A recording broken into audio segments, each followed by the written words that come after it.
அணு ஆயுத போரை தடுத்த மோடி. வெளியான தகவல். நாம் நினைத்து பார்த்ததை விட உலக அரசியலில் மிகப்பெரிய உச்சத்தில் இருக்கிறார் பாரத பிரதமர் நரேந்திர மோடி.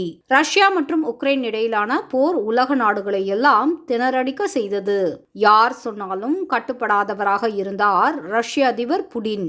அந்த சமயத்தில் வெளியான சில தகவல்களின்படி மோடி ஒருவர் சொன்னால்தான் புடின் செவி கொடுத்து கேட்கிறார் என்று கூறினார்கள்.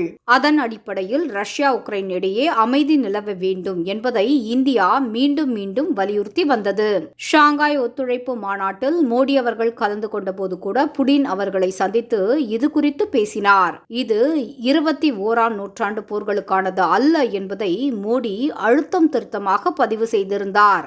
ஆனால் இப்போது வெளிவந்திருக்கிற தகவலோ மிகவும் முக்கியத்துவம் வாய்ந்ததாக பார்க்கப்படுகிறது. ஹிரோஷிமா நாகசாகியில் வெடிக்கப்பட்டது போன்ற அணு ஆயுத போரில் ஈடுபடும் அளவுக்கு ரஷ்யா துணிந்து இருந்தது என்ற அதிர்ச்சிகரமான தகவல் ஒன்று வெளியாகி உள்ளது. ஆனால் இது போன்ற மிகப்பெரிய பேரழிவை தடுத்ததில் பாரத பிரதமர் நரேந்திர மோடியின் பங்கு அளப்பரியது என்ற உண்மையும் சேர்ந்தே வெளிவந்துள்ளது.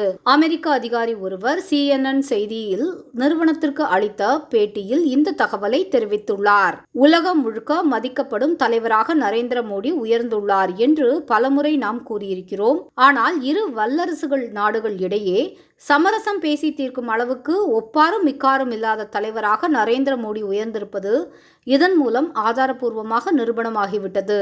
வல்லரசு நாடுகளின் அழுத்தத்திற்கு பயந்து கொண்டு இந்தியா அடிபணிந்து சென்ற காலமெல்லாம் மலை ஏறிவிட்டது. இது மோடி அவர்கள் நிர்மாணித்துள்ள புதிய இந்தியா. இனி வரும் காலங்களில் இந்தியா என்ன முடிவு எடுக்கப் போகிறது என்பதை வல்லரசு நாடுகளும் எதிர்பார்த்து காத்து கிடக்கப் போகின்றன. இனி வல்லரசுகளுக்கு குழப்பம் ஏற்பட்டால் மோடி அவர்களின் ஆலோசனை தான் அவர்களுக்கு தேவைப்படும். உலக அரசியல் சதுரங்கத்தில் இனி இந்தியாவின் கட்டளைப்படிதான் காய்கள் நகர்த்தப்படும். இந்த நூற்றாண்டு இந்தியாவின் நூற்றாண்டு.